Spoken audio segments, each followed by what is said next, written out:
gaming project. So in this short video, I'll be talking about the new upcoming Phase 2 for 3.1 weapon banner, which will include the debut of the Key of Khaj-Nisut. Sorry if I'm pronouncing that wrong. Sword for Nilou, as well as the return of the Jade Cutter as a rerun.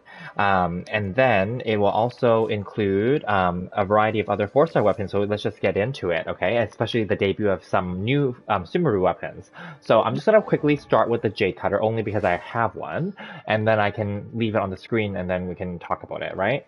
So first of all, this weapon banner is looking really good, okay? Because now I want to make it clear, the Key of Khaj-Nisut is not necessarily going to be a universal weapon. Actually, let's start with that. And because Hoyoverse has tweeted out the official weapon card for it already. So it will be an HP substat weapon, HP percentage.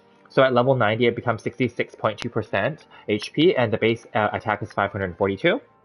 The passive reads as HP will increase by 20%, and when an elemental skill hits the opponents, you will gain a Grand Him effect for 20 seconds, and the effect will increase the equipping character's elemental mastery by 0.12% of their max HP, and this effect can trigger once every 0.3 seconds, max 3 stacks, and when this effect gains 3 stacks, or when the third stack's duration is refreshed, the elemental mastery of all nearby party members will be increased by 0.2% of the equipping character's max HP. Basically, long story short, it's a HP substat weapon, which is perfect for Nilou because she will scale off of HP, but she's also Hydro, but her kit involves bountiful cores, which will basically be Hydro plus Dendro reactions, and yeah, it will be, so hence the elemental mastery and the passive is very important for her, okay?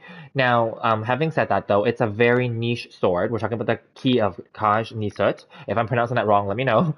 But that one is not a universal sword because it's HP percentage at the end of the day is what I'm trying to say. Because many of the sword users, which you can see, because I have all the other characters up to this date, right? They don't all scale with HP. Maybe you could say Kuki could, but I don't know that you're going to go and get this 5-star new sword just for Kuki, for example, right? And then majority of these others don't. So that's why it's not going to be great. Would it be good for like elemental mastery users? Perhaps, but still they wouldn't benefit from the HP side subset. So it's a very niche sword that's specifically for Nilou, unfortunately.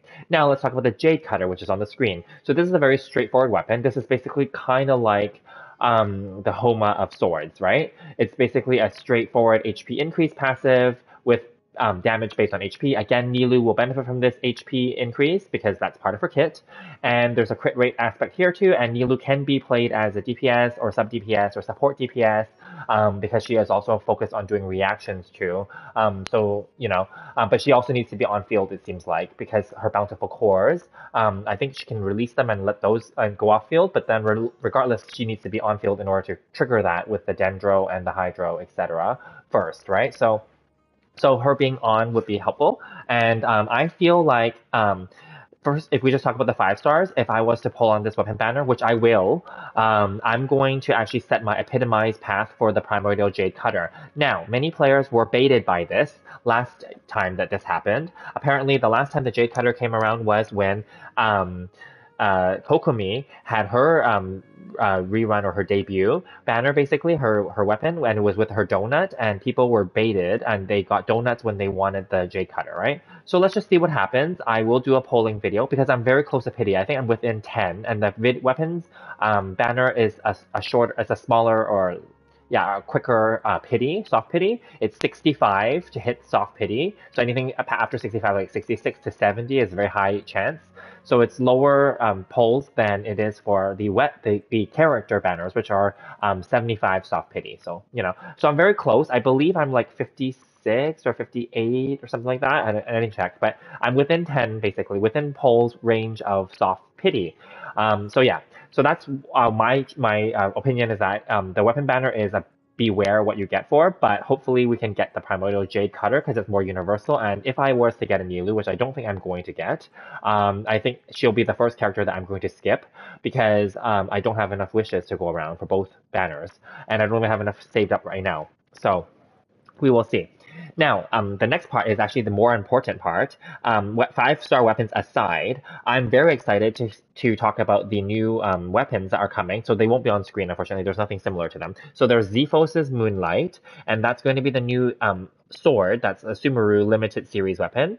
And I'll just quickly read the card that's officially announced. The following effect will trigger every 10 seconds. The equipping character will gain 0.036% energy recharge for each point of elemental mastery that they possess for 12 seconds, with the nearby party members gaining 30% of this buff for the same duration. Multiple instances of this weapon can allow this buff to stack, and this effect will still trigger even if the character is not on the field. And this also has a Elemental Mastery substat with a base attack of 510. So the Elemental Mastery at level 90 is 165. So not horrible. It's definitely a very support-focused weapon. I would be very happy if I was able to get one of these, because then I could easily give this also as an option to Nilou, which I will be looking forward to doing if I was to get her. Or this could be a good weapon for other people that said that this would work for Kazuha, perhaps, right, who don't have Freedom Sworn. This could be another option, aside from Iron Sting, right? So, some characters, and moving forward, maybe we're going to get more sword characters that are focused on Elemental Mastery. So this could be a good sword to have in your roster. Okay, moving along. The next one is called the Wandering Even Star. It's a catalyst, and essentially it has a similar stats. So it's 165 Elemental Mastery and base attack 510 at level 90. The official cards reads basically exactly the same, I believe. Oh no, it doesn't. So the following effect will trigger every 10 seconds. The equipping character will gain 24% of their Elemental Mastery as a bonus attack for 12 seconds, with nearby party members getting 30% of this buff for the same duration. Multiple instances of this weapon buff can stack, and this can be triggered even if the character is not on the field. So basically, it's the similar thing. So the Zephos' Moonlight, the sword, will be focused on giving the equipping character energy recharge, and then based on of Elemental Mastery, and then nearby characters get 30% of that bonus. And then the Wandering Even Star Catalyst is going to be based off of 24% of Elemental Mastery as a bonus attack, and then the other characters will get 30%. So it's similar, not exactly the same.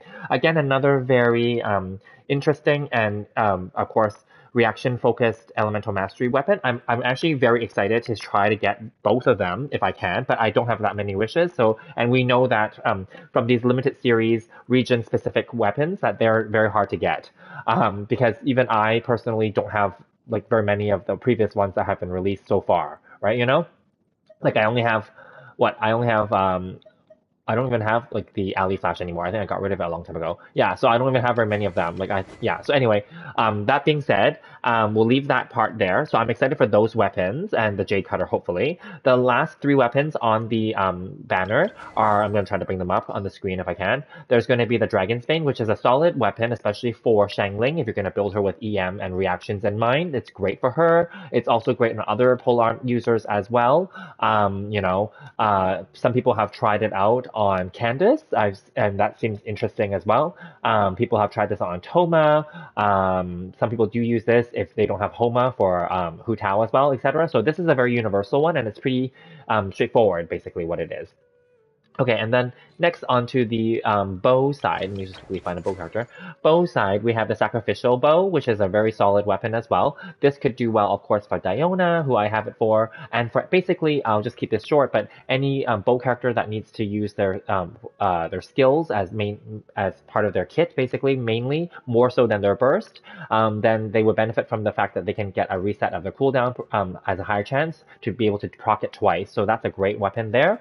And then last but not least, we can try to find a Claymore user. So then the Rain Slasher, this is not necessarily a really great weapon, but this is a very niche weapon. People do use this on Diluc. People use this, I think they try to use this on certain characters. Like I thought of this for Dory earlier when I talked about in my review of her, but in the end I settled for the belt for her because no one else would scale off of HP, but at least she will. So I just gave that to her instead.